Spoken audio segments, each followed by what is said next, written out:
Hello student, स्वागत है आज की क्लास में आपका।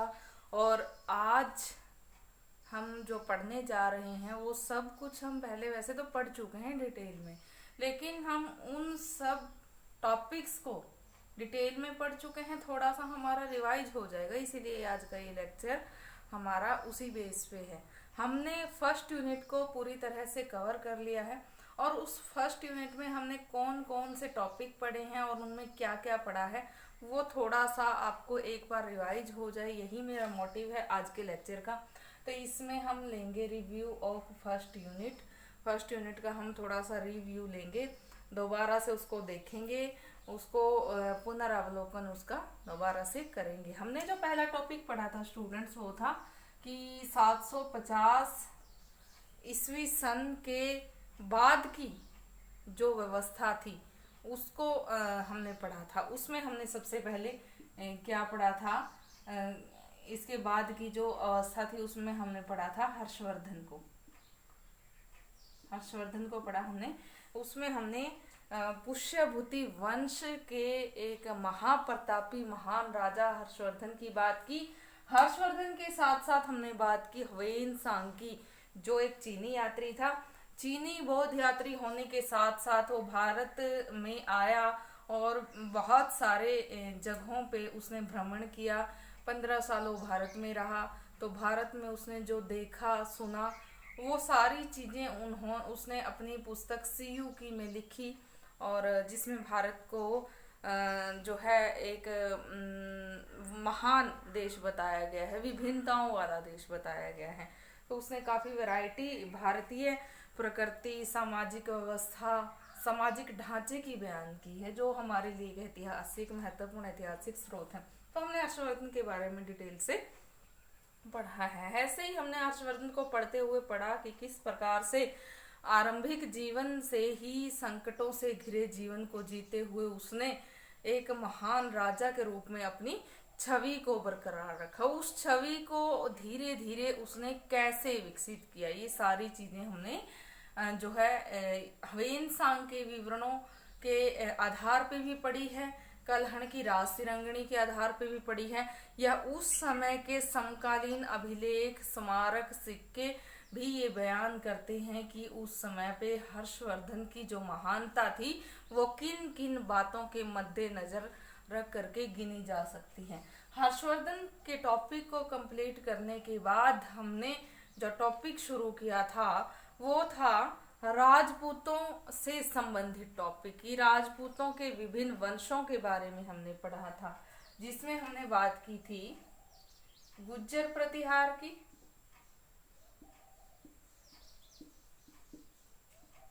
पाल वंश की और राष्ट्रकूट वंश की। तो हमने इन तीनों वंशों को पढ़ते हुए इन तीनों ही वंशों के महान राजपूत शासकों के विषय में अध्ययन किया था। हमने ये भी बात की थी कि गुज्जर प्रतिहार में कौन कौन से शासक हुए, पाल वंश में कौन कौन से शासक हुए और राष्ट्रकूट वंश में कौन कौन से शासक, और किस तरह से इन वंशों का अंत हुआ। हमारे सिलेबस में राजपूत काल को जब हम बात करेंगे तो राजपूत काल की बात करते हुए हमने ये 3 टॉपिक ही कवर करने हैं। इसके अलावा हमने जो चोल वंश है या जो चालुक्य हैं, पल्लव हैं, तो ये सब जो है हमने कवर नहीं करना है सिलेबस के अकॉर्डिंग। यदि देखें तो वैसे तो जो है हिस्ट्री में काफ़ी सारे जो टॉपिक हैं, यानी कि अब पूरा हिस्टोरिकल व्यू से देखें तो हम पढ़ सकते हैं, लेकिन आपके सिलेबस में ये 3 टॉपिक हैं जो हमने पूरी तरह से कवर कर लिए हैं। तो इसमें हमने जो है इनके विभिन्न राजाओं के विषय में, उनकी समय अवधि के विषय में, उनकी विजयों के विषय में या फिर उनके महान कार्यों के विषय में बात की थी। और इसके बाद का जो हमने टॉपिक पढ़ा था वो था कि उस समय पे जो राजपूतों की जो व्यवस्था थी तो उसमें हम राजपूतों का हमने शासन पढ़ा था, राजपूतों का शासन प्रबंधन,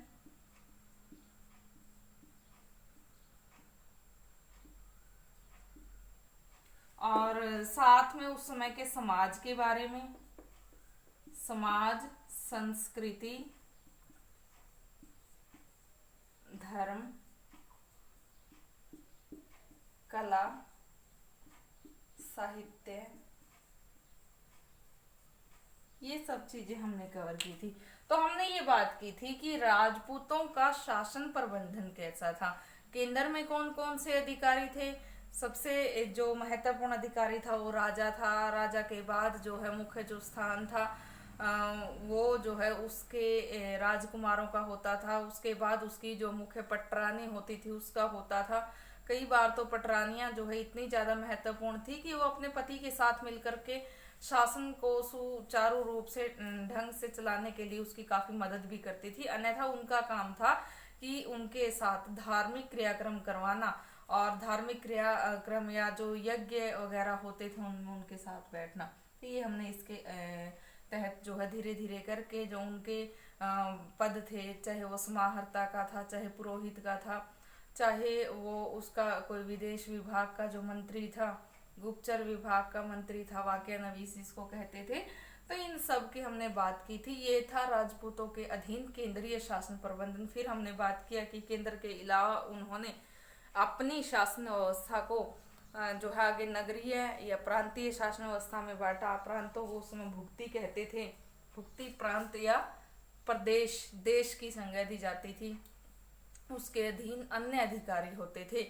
और उसके बाद जो है नगरीय जो शासन प्रबंधन के बाद जो छोटे जो कस्बों के जैसी जो शासन व्यवस्था थी, और उसके बाद सबसे छोटी इकाई थी वो ग्रामीण शासन प्रबंधन की थी। ग्रामीण स्तर पे जो है उसको बांटा गया था।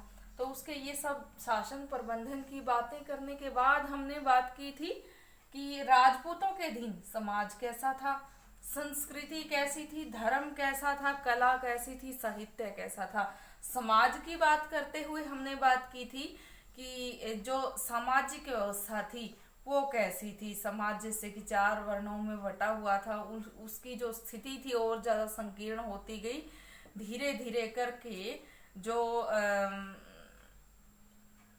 अनुलोम और प्रतिलोम विवाहों की जो व्यवस्था थी वो तो जोर पकड़ती गई, लेकिन उसके जोर पकड़ने के साथ साथ जो निम्न वर्ण था, शूद्र वर्ण था, उसकी स्थिति दिन ब दिन खराब होती गई, बदतर होती गई। और इसके साथ साथ हमने इस राजपूतों का जो खान पान है उसके बारे में बात की, उनके पहनावे के बारे में बात की। उनके पहनावे के साथ साथ उस समय के अतिथि सत्कार की बात की हमने, शिक्षा की बात की, स्त्रियों की स्थिति की बात की। तो इस समाज के अधीन जितने भी पॉइंट आते हैं वो हमने सारे कवर किए। उसके बाद जो है संस्कृति, समाज और संस्कृति, समाज के साथ ही संस्कृति जुड़ी हुई होती है, संस्कृति टॉपिक को हमने पढ़ा। फिर हमने धर्म के बारे में पढ़ा कि उस समय पे धर्म, किस धर्म को मानने वाले राजा थे।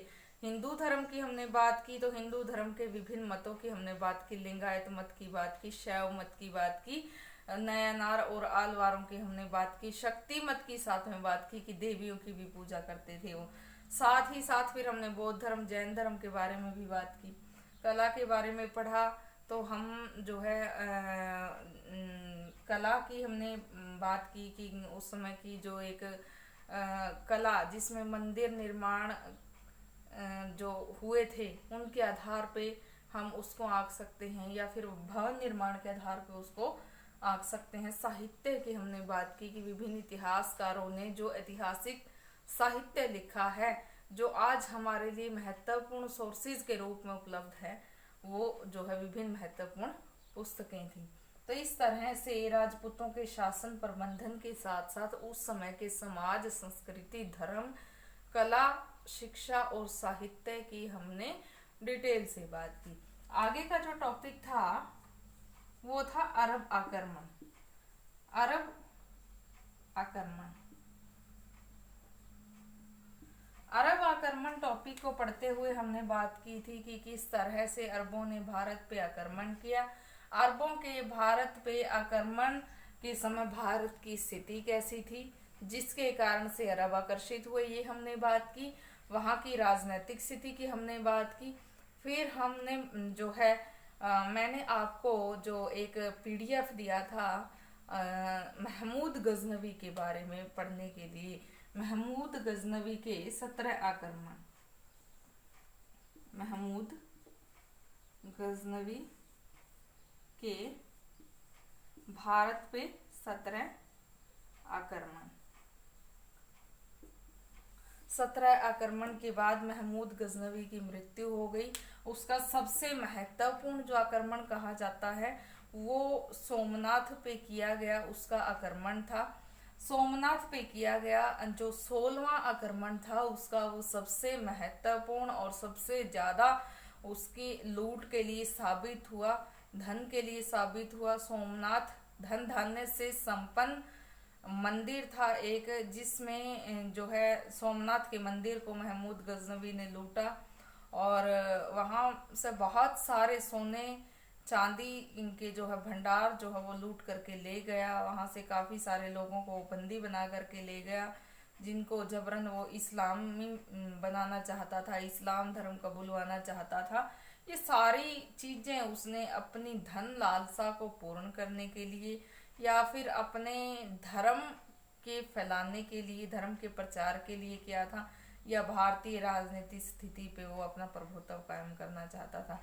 इन सब में से सच्ची बात ये लगती है कि वो एक लालची किस्म का व्यक्ति था और उसने लालचवश एक लुटेरे का रूप धारण किया। उसका लालच ही उसको एक लुटेरा बना देता है और उस लुटेरे स्वरूप से ही हम ये कह सकते हैं कि उसने जो भारत में भयंकर लूटमार की, उस भयंकर लूटमार के चलते जो है वो एक लुटेरे के रूप में फेमस हो गया। हालांकि उसने इस्लाम प्रचार के लिए भी ऐसा किया था, लेकिन कितना वो कर पाया। हाँ, यदि इन तीनों ही बातों में कंपैरिजन करें तो सबसे ज्यादा पलड़ा भारी रहेगा उसकी धन लूटने की प्रवृत्ति पे।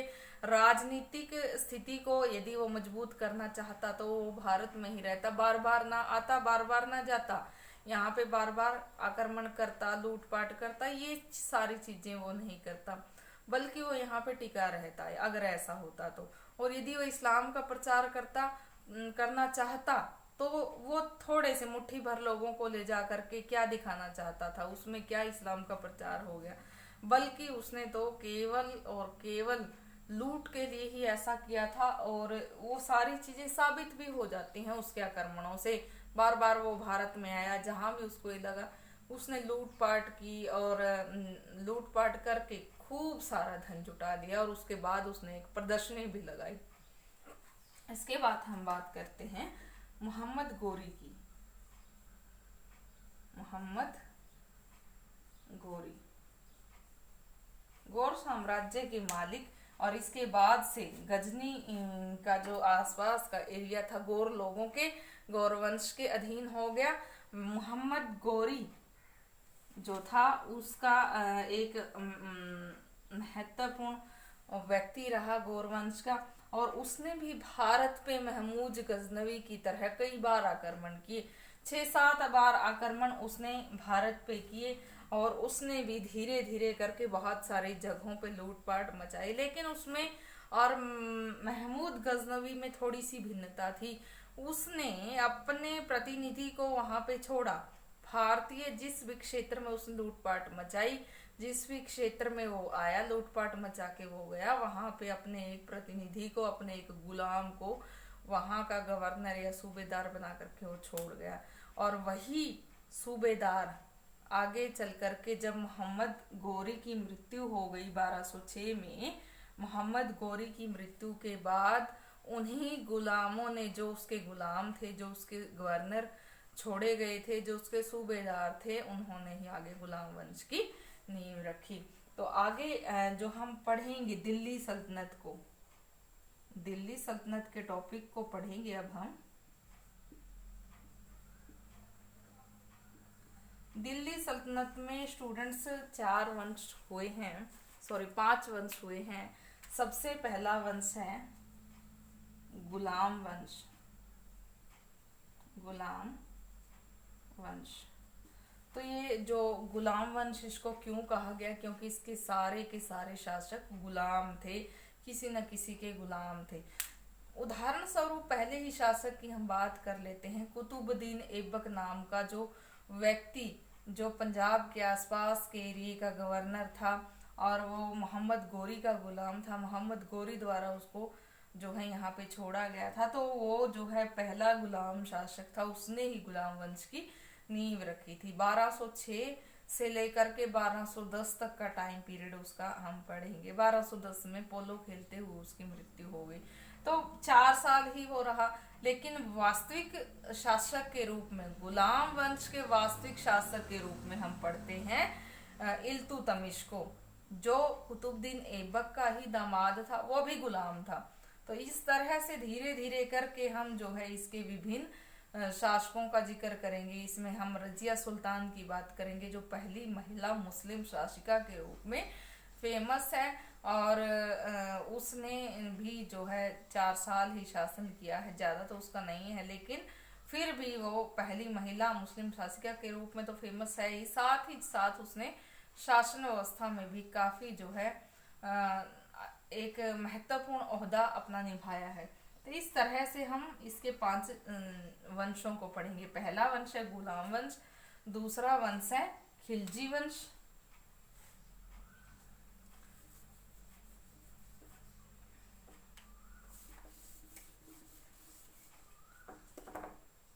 गुलाम वंश,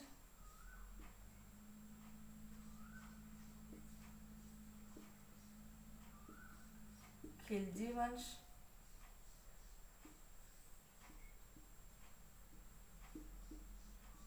तुगलक वंश,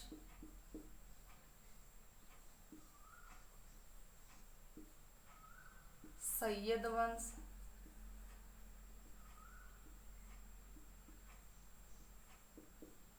लोधी वंश।